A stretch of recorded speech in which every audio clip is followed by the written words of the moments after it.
Saltwater fish explode with vibrance and character, bringing life to the world's most diverse ecosystems, coral reefs, and even to home aquariums.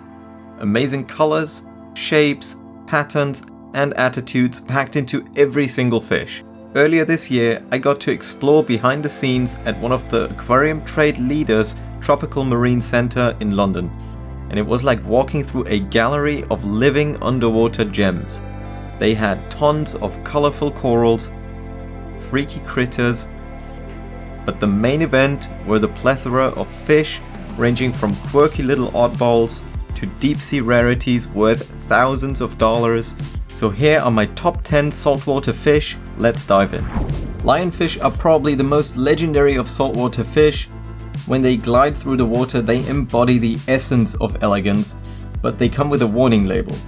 While they're calm and reclusive during the day, they are stealthy hunters by night, and along their spines on their back they carry venom, which is not usually deadly to humans, but their sting can still cause intense pain and swelling, which is certainly not something you would ever want to experience firsthand, and it's definitely more than enough to deter most predators.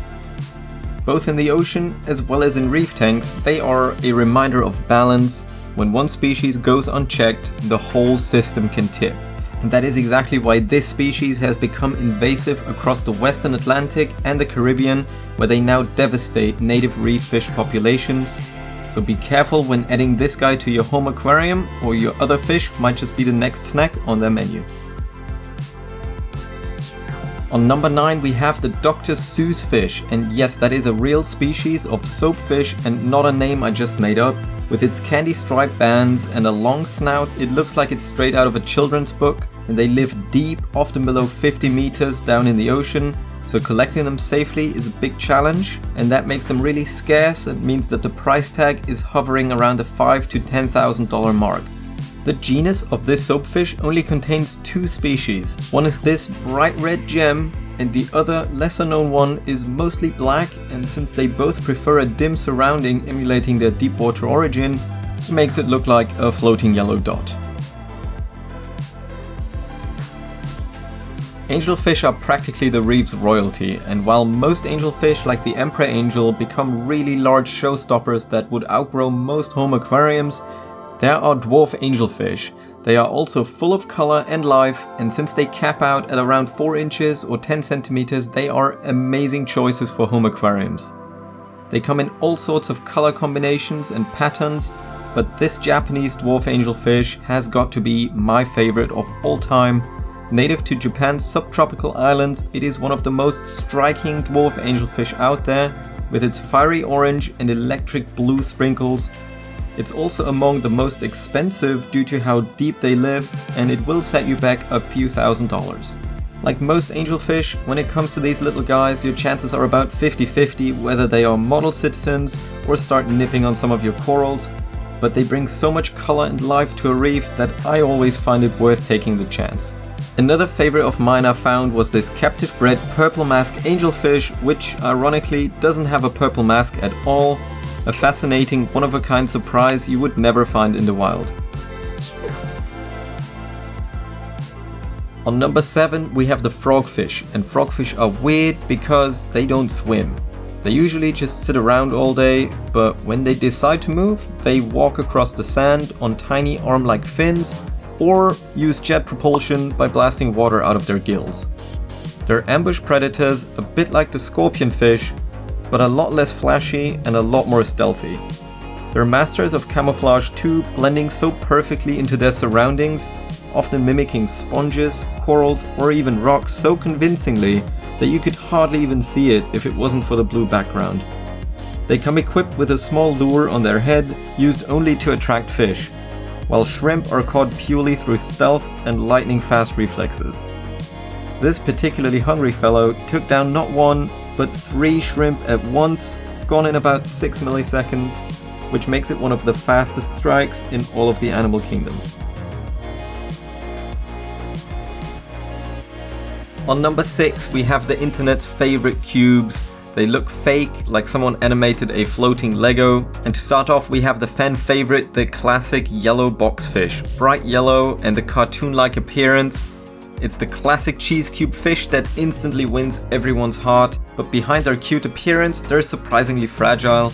If you stress them out, they can release toxins that can wipe out your entire aquarium's fish population. The same goes for this guy, which is more shaped like a pyramid than a box, and it's one of the lesser known relatives of the boxfish family, the humpback turret fish. It has the same quirky hover, the same irresistible charm, and it's just as fun to watch. And then there's the cowfish, of course, instantly recognizable with its two horns that make it look half cute and half like an angry bull. Unfortunately, none of the boxfish are good beginner fish as they get really large, and the yellow coloration really mutes quite a bit as they grow. But for those willing to take on the challenge, these guys are guaranteed to own the spotlight. Number 5 is a tie between the porcupine fish and the pufferfish. With their big eyes, permanent grin, and yes, they do inflate when they're threatened, porcupine fish are a swimming chibi face with a spiky body. They are quite smart as well. They can recognize their owners, they can learn routines, and they're absolutely great at begging for food. These little guys were super excited and were tracking my finger like it's snack o'clock. The dog-faced puffers bring a ton of personality to the table as well. They're not just famous for being able to inflate to volleyball size, but they also have a proper beak with fused teeth that never stop growing. So their menu isn't just meaty, it's crunchy. Clams, mussels, shrimps and crabs, all with the shell on, are their favorites to wear down that beak. If you're really lucky, sometimes you can even find yellow variants which are highly sought after.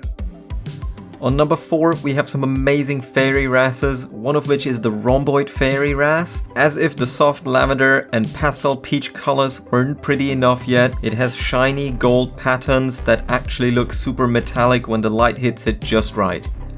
Next up is the lineatus fairy wrasse from Australia, which if you ask me, looks like a swimming piece of artwork. It has got to be one of the nicest fish you could ever get for your aquarium, and if you watch closely you can see that flicker at the very tip of their dorsal fin, which is a typical behavior of fairy wrasses, and it's easily one of my favorite fish of all time. And then I found this unicorn, the Earl's fairy wrasse. It's a stunning deep water rarity in all purple and gold. Its availability is super scarce, and even getting a picture perfect male like this in front of the camera is really special. It's also priced accordingly, often around the $1,000 mark, so unfortunately this clip is all I took home of this treasure. And lastly, we have a mystery. No, really, the mystery wrasse is actually not a fairy, but it cosplays it so convincingly that this imposter with a bright purple body, yellow face and this subtle pattern makes it super easy to mistake for a fairy wrasse.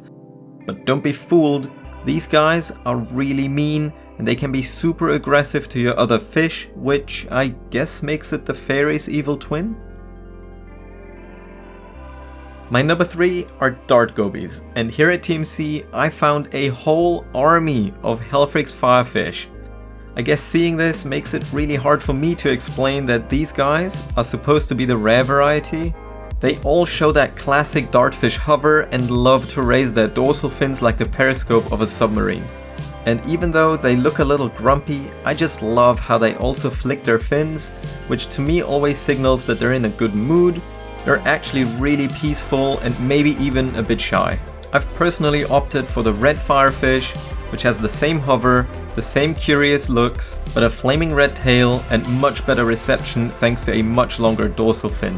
And if you follow this one piece of advice that goes for all dartfish, it is the perfect beginner-friendly fish, and that is to keep a lid on your tank.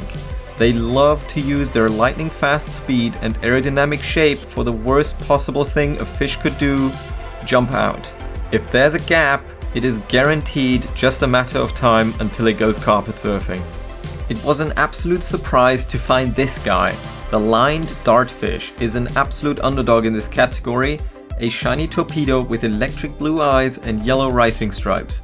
I absolutely love the yellow and blue combination, and it's not even super pricey, yet hardly anyone ever asks for it and you almost never see these in the shop. For number 2, I was going for seahorses, but everyone and their mom knows seahorses, and I thought, what about their peculiar noodle-shaped cousins from the same family, the pipefish? They are super quiet fish that do best with chill tank mates and low energy surroundings. That long snout is also not just for show, it's like a pipette that they use to slurp up their food. And on the menu, there is live foods like copepods, brine shrimp nauplii, which are not the easiest to provide, but it's still easily within the realm of doable. If you're persistent about it, you are rewarded with one of the most unique fish out there, and you might even see them breed. And yes, just like seahorses, the males carry the babies, which is just another ocean oddity to marvel at. The dragon-faced pipefish works slightly differently. They too love to hunt for copepods all day long, but they can actually deal quite well with higher flow. They slither around the rocks and sand, holding on to whatever they can if the flow is too high, which makes them actually a really good option to consider for mixed reef tanks that most people don't even have on their radar. And for the finale, I saved the best thing for last, which in my opinion are all captive-bred fish. Those guys are not just a hype, they are a necessity for the future of aquarium keeping. And we're long past clownfish bred in someone's basement. These captive-bred mandarins are just the single cutest fish out there. And yes, I'll say it, they are cuter than the yellow boxfish. Fight me in the comments. And while they still appreciate a healthy pod population, they're raised on pellets and prepared foods, so copepods are no longer a required key to success. Did you even know that a lot of the wild ones are actually caught with spears? Look it up. Another example are captive-bred yellow tangs. Once the poster child of saltwater aquariums, they are no longer available from the wild, but the huge leaps in captive breeding in the past few years have provided us with a steady supply and availability. That's the real win to take away in this video. Fish that are adapted to aquarium life, often hardier, more likely to accept prepared foods, and most importantly, they're available. Breeding programs don't replace the wild-caught fish completely, but they complement it by making rare fish like the nice angelfish earlier in the video and other key species such as the mandarins and the tangs more readily available. Alright, that was my top 10 favorite saltwater fish at TMC, and if you've made it this far, which fish was your favorite? And as a little mystery to go, which fish is on screen right now? Let me know in the comments down below, and thank you so much for watching. Don't forget to subscribe, and I'll see you in the next video.